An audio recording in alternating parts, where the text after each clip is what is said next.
Hi, ladies, and welcome to this week's episode of Empowering Midlife Wellness. And today is May 18th, which is my birthday. So today I'm 55, and in the spirit of empowering midlife wellness, I'm going to talk about a little something different today. It's been a while since I put my coaching hat on. We've been talking about hormones and all kinds of other things, but I was thinking about what I have learned in the past 55 years, and I wanted to share some of those things with you because for sure I'm still learning, but when I thought about it, I've actually learned quite a few cool things. And, in this age where being a woman over 50 is often considered by our culture to be something that you don't want to be, or that somehow being younger was better, I just think it's really important sometimes to think about that getting older is amazing. What's the other option? So I sure as heck don't want to be 20, and I'm not ready to be dead yet. So I'm super excited to be 55, and I'm going to wear this t-shirt all day and celebrate. Years in the past, I used to try to hide from my birthday, or I didn't want to be that certain number, or felt sad about the milestone birthdays, but I'm really learning to celebrate each year that I get older because I'm actually getting better at living, which is a pretty cool idea, and hopefully you are too. So let's celebrate that, and I'm going to share with you my top 10 things that I've learned in the past 55 years. So I'm going to have a different list probably next year because they're continuing to change, but let me tell you what I got so far. Number one is that life has suffering in it. I didn't make that up. That's an ancient Buddhist saying that life has suffering in it, but it's very, very important, I think, for us to understand that life feels hard sometimes. And that doesn't mean that anything's wrong, because things in life are sometimes hard. And what makes it difficult is if we resist that and are always wishing for things to be perfect or clinging for things to be a certain way, and not just understanding that sometimes things are hard and that is part of life. And it sounds pretty simple, but I'm going to read you this amazing quote from one of my teachers, Vinnie Ferraro. He's an amazing guy. If you look him up, he's got a website called Big Heart City Meditation. One of the many great things he said is, "What I continually forget and remember is that the content is just about irrelevant. What matters is my response to it. That is what flavors my experience. I don't take credit or blame for what's out of my influence. What matters is how I receive it."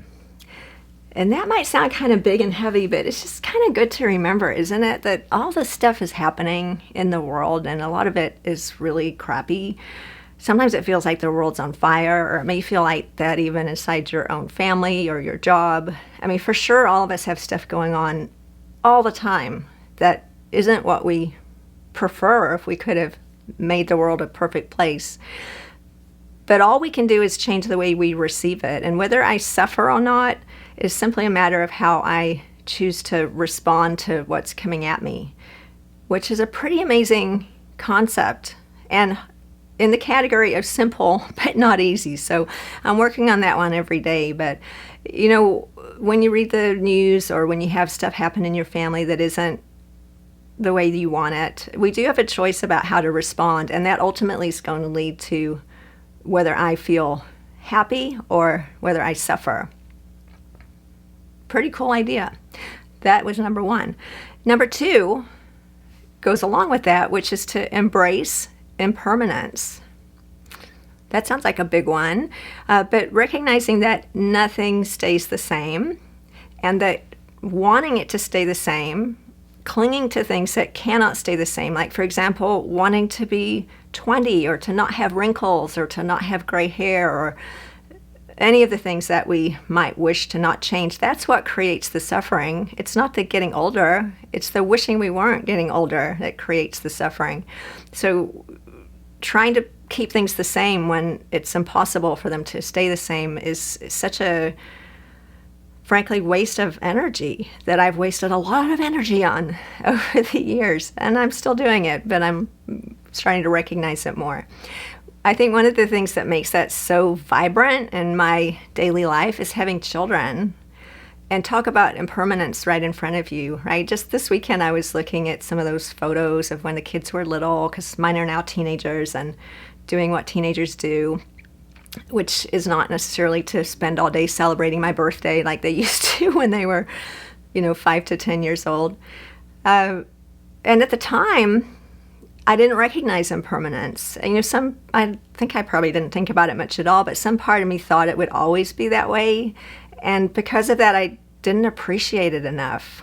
And I don't want to spend time in regret that I didn't appreciate it enough, but rather to realize I need to appreciate it now, because all these things are changing so quickly.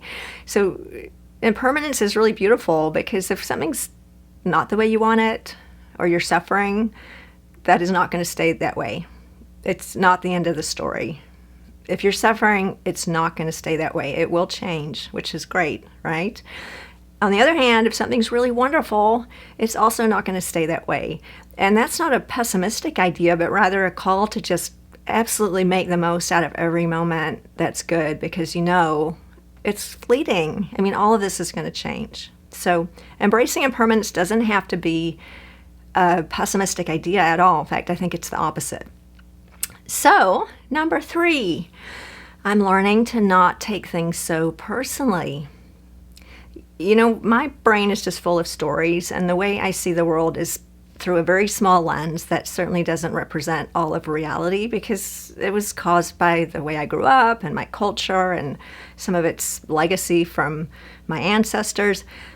But I know a very small amount, and I'm seeing the world through a tiny little lens, and so is everybody else. So if I can recognize that when something comes at me from another person, for example, just say, for example, something unkind comes at me. Like, it happens to me sometimes. I got a really nasty email the other day.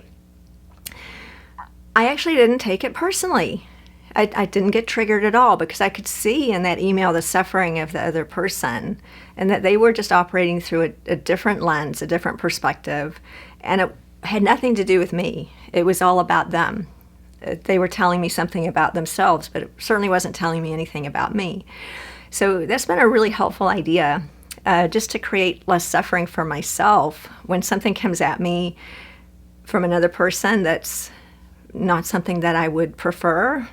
It's really just telling me about the other person. It's very unlikely telling me much about myself.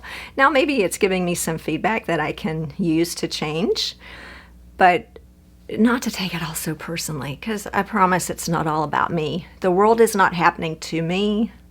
The world is just happening, and I'm just in it. So all of these things have just given me a lot more peace. And it's a constant learning journey that I'm doing all the time. So, number 4, this one is a really cool one. I'm starting to learn to listen to the voices in my head, listen to my thoughts, but not get attached to them, and not believe that my thoughts are true. Because if I can just sit quietly and listen to those thoughts, most of them are a bunch of nonsense. Occasionally there's some wisdom in there, but it's just a lot of chitter-chatter between the different parts of myself that are just buzzing along. It's what the brain does. But I think we can get too attached to it and think that's really who we are. So I don't want to make a big statement and say that I know who we really are, and a lot of us have different versions of this from our different spiritual traditions. But one that I really resonate with right now that I've been studying the past year or so comes from a psychologist called Richard Schwartz. And you can check him out. He invented a system called internal family systems, which is really cool, and you can read all about it online. But one of the ways he describes our highest version of ourselves, so to speak, is that we have this internal self energy that's always been there. We're born with it. We don't have to create it. It's just a matter of uncovering it. And that we know when we're operating from self energy and not from these chitter-chattering voices, when we have these C's. And the C's are calm, curiosity, compassion, clarity, creativity, confidence, and courage. And I love that list, because if I'm operating with those things being present, then I'm operating from the highest version of myself. And it might only be for a few minutes every day.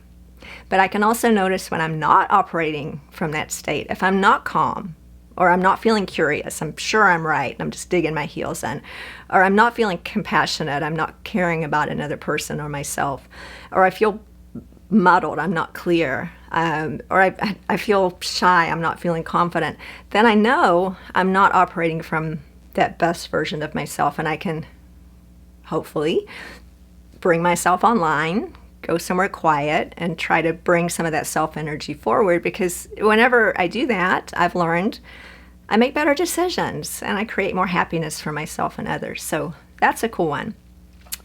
Now, I mentioned already, I think the important idea that I've learned is that it's not a matter of doing more work on yourself, like to improve yourself or make yourself better. And that's a pretty aggressive way to go about it. It's actually more about doing less and being quiet more and just listening. Because again, we're not trying to create something, we're just trying to find something that's already there. And there's a beautiful poem that I have in my office about this exact thing. You can look it up. It's by Emily McDowell. And I won't recite the whole thing, but she describes that finding yourself is not really how it works.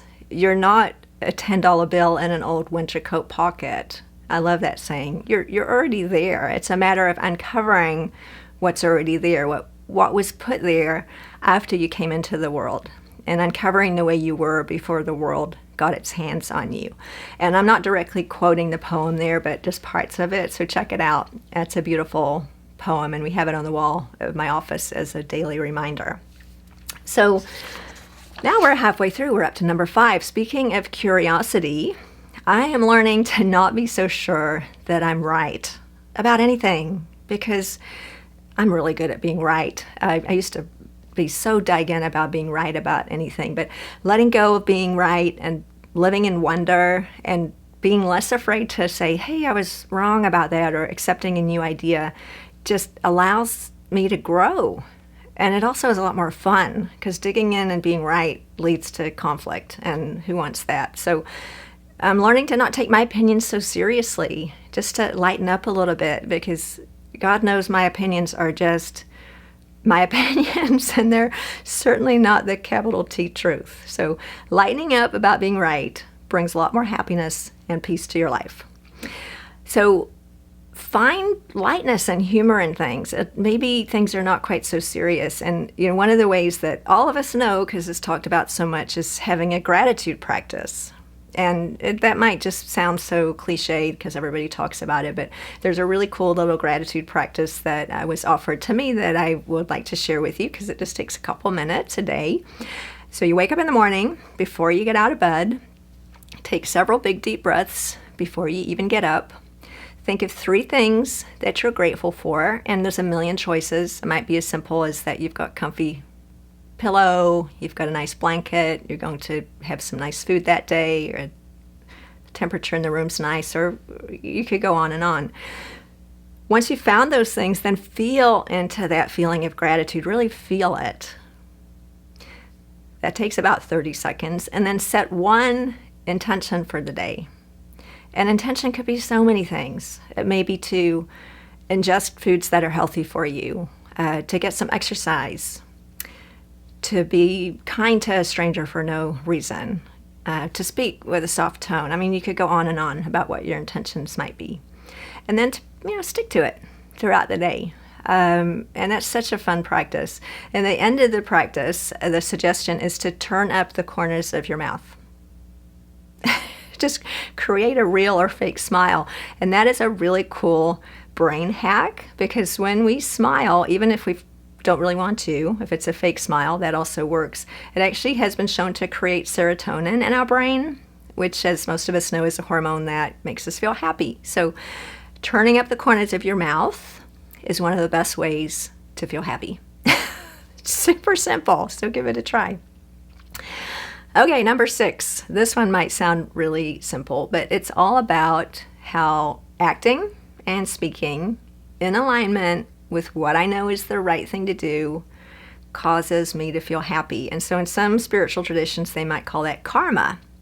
And I'm not talking about God coming down and striking you with lightning if you say something mean. I'm talking about when you say something mean, you feel horrible. It's an immediate reaction. When you say something nice, you feel good. When you act the way that you know you should, you feel good. And that just is it's just a fact. So it sounds so simple, but I love this saying. And I have said it before on this podcast. Vinnie Ferraro, again, thank you, Vinnie. If you want to feel good about yourself, do things that you feel good about. Right? Super simple. I know. I have to say that to myself every day. If you want to feel good about yourself, do things that you feel good about. And if you want to stop suffering, stop doing things you don't feel good about. I mean, how many of us continue to do things that we don't feel good about? Maybe we're drinking too much alcohol, for example. We're eating foods that we know are not healthy. We're speaking to our friends or coworkers in a way that's not kind, or gossiping, or things that we just know are not good and we know they make us feel bad. We have a choice to change those patterns. And the first step is just to bring it into awareness, and then you can make a change. So I love that one. Another one I love is my number 7, and that is to be kind to yourself. I had many, many years where I had a critical voice in my head that talked to me in a way that I would never in a million years speak to anybody else. Now, the kicker is that critical voice actually helped me to be pretty successful, but it was in a very aggressive way. Kind of like I was talking about, making yourself a better person, or just pushing through, and that kind of language, like sleep when you're dead and all that. So I had a really loud critical voice, and I work with a lot of patients who are trying to lose weight. We're talking about that a lot these days, and many of us suffer with a voice that might say something like, "Come on, you fat, lazy slob, you need to eat healthy food and go to the gym because you're a loser and we need to get in shape," kind of in a military type manner. And you can almost imagine that person with a whip behind you, but it's just not very kind. Now, that might work in getting you towards the goal that you want, but it sure as heck doesn't make your day happy, and long term probably leads to that plan not sticking, because in a way we're not creating it for ourselves. We're not choosing that path ourselves. We're relying on this external inner critic, who of course is part of us, but in a way we're being pushed to do something that we don't really want to do. So talk to yourself a little bit more kindly. So when my critical voice comes on and says something like that, now I might be able to hear the voice and talk to it and say, "Thank you, critical voice. I know you're trying to help me," because she's trying to be helpful. "I know you're trying to motivate me, but I'm going to try a different voice that sounds more like, you know what, I'm going to choose to get up today and do healthy movement and put good nutrients in my body because I care about this body, I love this person, and I want to take good care of her." So it's the same message, just a totally different voice. And that's something I'm working on, that I've learned in my 55 years. So another thing that is a tack onto that is that if that doesn't happen for you automatically, you get to do it over. You get unlimited do-overs. You can start again. If it didn't work today, start again tomorrow. If it didn't work today, start again in the next minute. Just make the next best decision. But as often as you breathe, you've got a chance to start over. So it's not the end of the story. So try again. Didn't work? Try again. We get to keep trying. And that is a really cool thing. Number 8, we were talking a little bit about setting intentions. And so I'm learning to be intentional with my life. I really don't want to get to the end of life by accident, just being taken down a stream that I didn't have a choice in or didn't feel that I was intentional about.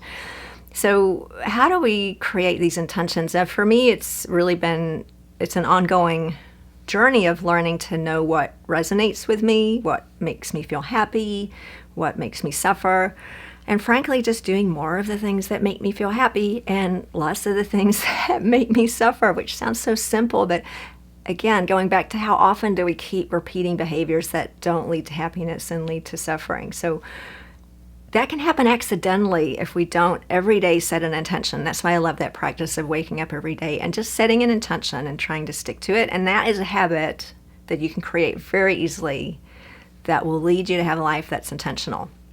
So you can arrange your life in such a way that you're doing more of the things that you want to do and fewer of the things that you don't want to do, which also sounds simple. Now, all of us have things we need to do, right? Like, we have things to take care of. I need to pay the bills. I need to take out the trash. I need to eat and drink water. And there's certain things for sure that we need to do. But very frequently I'll hear a voice in my head saying, you should do this, or you need to do that, or you have to do that. And when I hear those types of words, just to stop for a second and question them, like, who said I should do such and such? Just to evaluate whether I really am doing the things that are going to light up my life. And then, certain things to recognize that I may not want to do things right away that I know are good for my health, because it involves change that is scary, and that fear is part of it. So, for example, going back to the losing weight, I might initially not want to do some of those things, or to change a relationship, either to start a new one or end an old one, or any habit that you can think of that you know deep down is going to be really good for your holistic health. Maybe you don't really want to do that, or a part of you doesn't want to do that at first, but one of the most important things that I learned, and I want to thank my friend Coach Meg Ellis, who's been on this show several times, is to reframe that into I choose to do whatever it is. So maybe it feels scary and part of me doesn't want to do it, but I'm going to choose to do that thing because I know it's in the best interest of my health. And that's just such an easy, simple little switch to make that can make actions so much more positive. And then the stuff you need to do, like maybe going to the grocery store to get groceries or whatever it is that's like, oh, this feels like a pain. Another cool idea that Meg taught me is to say, I get to do that. I get to go to the grocery store, for example. And I'm so privileged to have a grocery store that's got so much amazing food, and it's safe to eat, and it's not poisonous, and I've got the resources to buy it, and I've even got electricity to cook it and plates to eat it off. And you could go on and on with that. When things feel like they're kind of drudgery, sometimes we can just reframe it and feel lucky that we're having the opportunity to do these things. So thank you, Meg, for those ideas. Now, number 9, we're almost at the end. I'm 55. I'm very likely more than halfway through my life, although you never know, I might live to be 111. Life is not a dress rehearsal. I mean, how much of life did we just sort of blow through without really paying attention? So at some point, usually around midlife, if we're lucky, we wake up and realize that there's a very short part of life left, and what are we going to do with this one wild and precious life that we have, which is a quote from a really beautiful Mary Oliver poem called A Summer Day, so you can check that out. But what are we going to do with this one wild and precious life? And that does go back to intention and also to impermanence. Like, we just don't have all the time in the world, so let's really make it as good as we can. Now, I could look at the first half of my life as a bunch of mistakes in some ways. I got divorced. A lot of things happened, right? And I'm sure they did for all of us. And those were not mistakes. They were lessons, because they got me to where I am now, which is exactly where I need to be. And I would suggest that you're exactly where you need to be too, to be available for the next lesson. And when people said things to me like that, I used to cringe, like, oh God, that is so corny. I'm suffering here, can't you tell?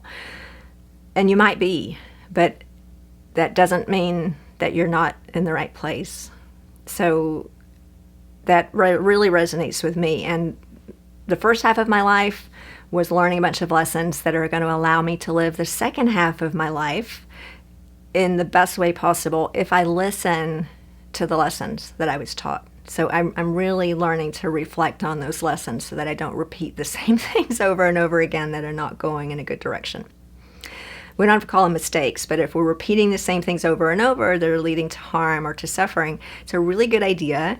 That's your self-energy poking you, saying, hey, let's not do that again, to listen to those messages. So that's something that I'm learning.